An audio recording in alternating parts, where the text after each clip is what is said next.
حضرت مولا علی شیر خدا کرم اللہ تعالیٰ وجہ الکریم فرماتے ہیں نبی پاک ایک سفر پہ گئے تو مجھے اپنا نائب بنا کے مدینے میں چھوڑ گئے حفاظت کے لیے.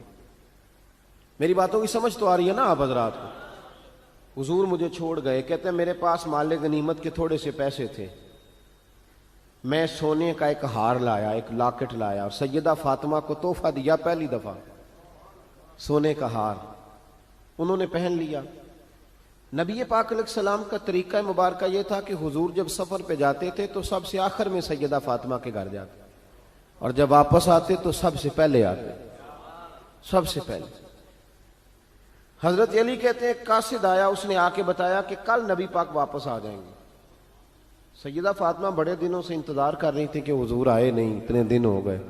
جب جا کے بتایا نا کہ کل حضور آئیں گے تو کہتے سیدہ نے صبح سے صفائیاں شروع کر دی. کھانا پکایا اپنے محبوب کے لیے, حضور کے لیے بہترین کھانا بنایا اور بہت ساری تیاری کی. کہتے ہیں حضور آئے, حسب روایت حسب عادت, وہی مبارک عادت جو محبوب کی ہمیشہ سے تھی. نبی پاک آئے, پہلا قدم سیدہ فاطمہ کے گھر میں رکھا, السلام علیکم کہا, اور سیدہ نے وعلیکم کہا تو حضور نے ان کا چہرہ دیکھا تو واپس چلے گئے. حضرت فاطمہ رونے لگ گئی. مولا علی شیر خدا کہتے ہیں میں گھر آیا تو بی بی صاحبہ زاروں قطار رو رہی. فاطمہ کیا ہوا؟ کالی پتہ نہیں, حضور سلام لیا واپس چلے گئے, ایسا کبھی ہوا ہی نہیں, پتہ تو کریں. شیر خدا کہتے ہیں میں مسجد میں گیا تو نبی پاک بھی ایک کونے میں بیٹھ کے رو رہے تھے. میں نے کہا یا رسول اللہ آپ یہاں رو رہے ہیں, فاطمہ وہاں رو رہی ہے, بات کیا ہے؟ تو نبی کریم علیہ السلام نے فرمایا وہ میری بیٹی ہو کے سونا پہنتی ہے, اگر فاطمہ بھی سونے سے پیار کرے گی تو امت کی غریب بیٹیاں کدھر جائیں گی؟ وہ بھی سونا پہننے لگ گئی ہے, وہ بھی اگر یہ کام کرے گی تو غریبوں کی بچیاں کس کے طریقے پہ چلیں گی؟ وہ بھی سونا پہنتی ہے. حضرت علی کہتے ہیں میں نے کہا یا رسول اللہ انہوں نے نہیں پہنا, وہ تو میں نے لا کے دیا ہے, انہوں نے خواہش نہیں کی. تو محبوب نے فرمایا اسے جا کے بتاؤ. حضرت فاطمہ الزہرا رضی اللہ تعالی عنہا کو جا کر کے بتایا گیا کہ محبوب پاک تو اس بات سے آپ سے ناراض ہیں. حضرت فاطمہ نے اسی وقت سونا اتارا, کہا علی جو مدینے میں سب سے غریب گھر ہے اسے دے آ جا کے. بھائی نبی پاک نے انہیں سادگی میں رہنا, پاکیزگی میں رہنا سکھایا, انہیں حسن سکھایا, انہیں عبادت سکھائی. نبی پاک علیہ السلام, یہ تو ساری دنیا بیان کرتی ہے کہ امام حسین نبی پاک کے کندھے پہ بیٹھ جاتے تھے سجدے کے عالم میں تو 72 تسبیحیں حضور پڑھتے تھے. پتہ ہے حضور سکھاتے کیا تھے؟ نبی پاک امام حسین کو سجدہ کرنا سکھا رہے تھے. حضور سجدہ کرنا سکھا رہے تھے, سجدہ کرنا.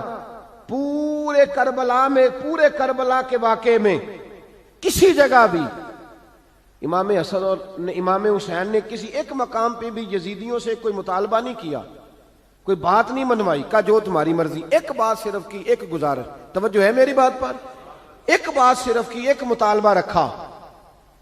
جب 9 محرم کو عمر بن سعد نے, شمر نے, ان سب نے کہا نا کہ حسین یا اب بات ختم ہو گئی, یا بیعت کرو یا جنگ کرو, تو امام حسین نے فرمایا مجھے ایک رات کی مہلت دو. علی کے بیٹے مہلت مانگ سکتے ہیں؟ بولے نا یار, مہلت مانگتے تھے وہ, کیا ضرورت تھی؟ امام حسین نے فرمایا مجھے مہلت دے, ایک رات رہ گئی ہے, میں راج کے سجدے کرنا چاہتا ہوں. سجدوں کے لیے مہلت مانگی, سجدوں کے لیے. توجہ ہے میری بات پر؟ محفلیں لمبی, نمازیں چھوٹی. 24 گھنٹے آپ کسی کو بٹھا لیں باہر, وہ بیٹھا رہے گا, گپے لگائیں. نماز کا ٹائم ہوگا تو پتہ نہیں کیا ہو جاتا ہے, لوگوں دوڑ گئے, او ہو نماز پڑھنی پڑ جائے گی. ایسے لگتا ہے جیسے کوئی بہت مشکل مرحلہ آن پڑا. بھائی کربلا والوں کا تو پیغام ہی نماز ہے, ان کا تو طریقہ ہی نماز ہے. امام حسین نے کہا ایک رات کی مہلت, فقط اس لیے کہ میں کھل کے نمازیں پڑھ لوں. ساری رات بڑی باتیں تھی نا, بڑی باتیں. سیدہ زینب سے دکھ سکھ کر سکتے تھے ساری رات, امام زین العابدین کو بڑی باتیں بتا سکتے تھے, بڑا کچھ ہو سکتا تھا. لیکن امام زین العابدین کہتے ہیں ساری رات حسین ابن علی نے سر سجدے سے نہیں اٹھایا. چل تو اس طرح کر, امام حسین تو ساری زندگی ساری رات پڑھتے رہے نا, تو چل ایک رات کی عبادت کر ان کے نام پر, ایک رات ساری جاگ. نہیں نا تسی ہاں کی تھی, ایک رات کہی ہے میں نے, بڑا مشکل ہے ہمارے لیے. آپ یقین کریں مصلی اور پھر کسی نے ہمیں کان میں بتا دیا کہ تسی نسبت آلے ہو, تسی بخشے ہو. اے کوئی پکی گل دس گیا ساری, اس میں کوئی شک نہیں کہ نسبت سے ہی بخشے جائیں گے. لیکن امام حسین ڈائریکٹ نواسے ہیں نبی پاک کے. اگر وہ نسبت کے باوجود بھی ساری ساری رات نماز پڑھتے ہیں, تو کس قسم کا نسبت والا ہے کہ 10 محرم کو بھی تیری ساری قضا ہو جاتی ہے, ساری قضا چھٹی, ہم نسبت والے ہیں. بس نسبت کا یہ معیار ہوتا ہے. نسبت کا معیار یہ ہوتا ہے کہ جو محبوب نے کیا وہ ہم نے کر کے چھوڑنا ہے, وہ کام کرنا ہے. اور پھر اہل بیت نبوت کا اسوہ حسنہ پردہ ہے. پردہ بڑی گمراہی آ گئی ہے امت میں. اب جو بچی MA MBA کر لیتی ہے وہ سب سے پہلے یہ مطالبہ کرتی ہے کہ ہمارے حقوق برابر کے. اسلام نے عورت کو برابر کے حقوق نہیں دیے, عزت والے حقوق دیے. کون سے حقوق دیے بولیے؟ میں ایک یونیورسٹی میں تھا تو ایک بچی نے پیغام دیا, کہنے لگی جی, بچیاں بھی تھی پردے میں بیٹھی ہوئی, لیکچر یونیورسٹی میں ہو رہا تھا, تو اس نے کہا جی عورت کا تو گھر ہی کوئی نہیں ہوتا,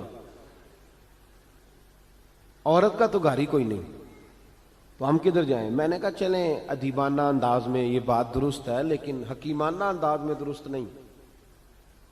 عورت کی تو اللہ تعالیٰ نے ذمہ داری بڑی شاندار رکھی ہے. جب تک باپ جوان ہوتا ہے نا, توجہ ہے میری بات پر, جب تک باپ جوان ہوتا ہے تو بیٹی اس کے گھر رہتی ہے, اور جب بچی جوان ہوتی ہے, ابا تھوڑا بوڑھے ہونے لگتا ہے نا, تو اللہ تعالیٰ خامند کی ڈیوٹی لگا دیتا ہے عورت پر. اور جب خامند تھوڑا بوڑھا ہونے لگ جاتا ہے تو بچے جوان ہو جاتے ہیں. تو میں نے کہا بی بی تو سمجھی نہیں, تو کہتی ہے میرا گھر کوئی نہیں. رب کریم نے تو تیرا محافظ ہمیشہ جوان آدمی کو رکھا ہے, جوان کو, کبھی باپ کو, کبھی بھائی کو, کبھی بیٹے کو, کبھی شوہر کو. تو یہ کیسے؟ اسلام نے تو تیرے لیے جوان خون تیرا محافظ رکھا, اگر تو سمجھے. حضرت فاطمہ نے ساری زندگی پردے میں گزاری, ان کا ننگا سر کبھی سورج نے بھی نہیں دیکھا. یہاں اللہ خیر کرے دینداروں کی بچیاں پردہ نہیں کرتی, حاجیوں نمازیوں کی بچیاں پردہ نہیں کرتی. کپڑے استری نہ ہو تو گھر میں جھگڑا شروع ہوتا ہے, اور بی بی پردہ نہ کرے تو پرواہ کوئی نہیں. حضرت عبداللہ بن سہل ایک تابعی بزرگ ہے, نام یاد رکھنا. عبداللہ بن سہل کہتے ہیں سیدہ زینب جب کربلا سے واپس آئیں تو وہ میری پڑوسن تھیں. 15 سال کہتے ہیں میں ان کا پڑوسی رہا ہوں, 15 سال. 15 امام شورانی نے اس کو لکھا ہے, 15 سال میں حضرت زینب کا پڑوسی رہا. کبھی ہوتا ہے نا کہ بی بی برقع پہن کے باہر نکل آتی ہے, بازار جانا ہے, دوائی لینی ہے, کوئی کام ہے. کہتے ہیں 15 سال میں پڑوسی رہا, پر میں نے پردوں میں چھپی ہوئی زینب بھی کبھی نہیں دیکھی. ہوتا نا برقعے میں بندہ بی بی دیکھ لیتا, میں نے پردے میں چھپی ہوئی بھی بی بی کبھی نہیں دیکھی. تو کربلا والوں کا تو طریقہ پردہ ہے, ان کا طریقہ. اب آخری بات سنیں, کربلا والوں کا طریقہ حوصلہ ہے, ہمت ہے. ہمارے ہاں نا خودکشیاں عام, جھگڑا عام, لڑائی عام. اس کی وجہ یہ کہ حوصلہ کوئی نہیں. ذرا سی بات کو بندہ برداشت کرنے کو تیار. اہل بیت کا جو طریقہ ہے نا وہ حوصلہ ہے, وہ صبر ہے. وہ چلے محبت کی بات ہے کر دیتا ہوں. ایک بابا جی سے میں نے پوچھا, میں نے کہا جناب صحت کیسی ہے؟ کہ دکھا نہیں وڈیریاں کر چھڑیا. میں کہا کنی عمر تھوڑی؟ کہتا میں عمر تے ایویں 76 کو سال ہے. تو میں کہا دکھاں تو بغیر بھی ہوں تو وڈیریا ہی ہونا سی. بس کر دے, دکھوں کو بدنام کیا ہوا بلا وجہ. اب بس کریں, وڈیرے ہونا تھا کہ نہیں ہونا تھا؟ تو نہ دکھاں دا لا دیتا ہے. ہجوم غم میں بھی توہین نے ضبط غم نہ ہوئی, ہم تو اس احتیاط سے روئے کہ آنکھ نم نہ ہوئی. اللہ والے تو مطلب شکوہ کرنا ہر وقت شکوہ, حوصلہ ہی کوئی نہیں, سکون ہی کوئی نہیں, پریشانی بڑی ہے جی, آزمائش بڑی ہے. کبھی آپ نے کہیں سنا ہے کہ واقعہ کربلا کے بعد حضرت زینب معاذ اللہ نفسیاتی مریض ہو گئی تھی؟ امام زین العابدین, سیدہ سکینہ, حضرت صغرا وہ حوصلے میں رہے, متوانا رہے. امام زین العابدین نے اس کے بعد بھی کئی دفعہ پیروں میں بیڑیاں پہنی, کئی دفعہ. سادات کا خاندان چلا. یہ جو داتا علی اجویری نے آ کے آپ کو کلمہ پڑھایا یہ بھی سید زادے ہیں. سیدوں کا قافلہ رکا نہیں, یہ خواجہ اجمیری بھی سید زادے, غوث پاک جیلانی بھی سید زادے. یہ سادات کا سلسلہ چلتا رہا. بار بار آ کے امت کی قیادت کی ان لوگوں نے. جب دیکھیں نا یہاں کسی بندے کا کٹا ہوا ہاتھ پھینکا جائے نا, بلکہ انگلی پھینک دی جائے, تو لوگ ڈر کے بھاگ جائیں گے، کسی کا، اپنے کسی کا نہیں، کسی کا، کیونکہ انسان کا وجود کٹ جائے تو دہشت پیدا ہوتی، آپ ڈر کے بھاگ جائیں گے۔ امام حسین کا کٹا ہوا سر، توجہ ہے میری بات پر؟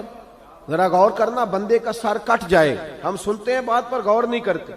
دھاڑ ان کا پڑا تھا کربلا میں، کٹا ہوا سر، زلفیں، پگڑی، کٹا ہوا سر نیزے پہ، آگے آگے سر جا رہا ہے، پیچھے سیدہ زینب جا رہی، با پردہ یزید کے دربار میں پہنچی، بی بی صاحبہ پردے میں بیٹھ گئی۔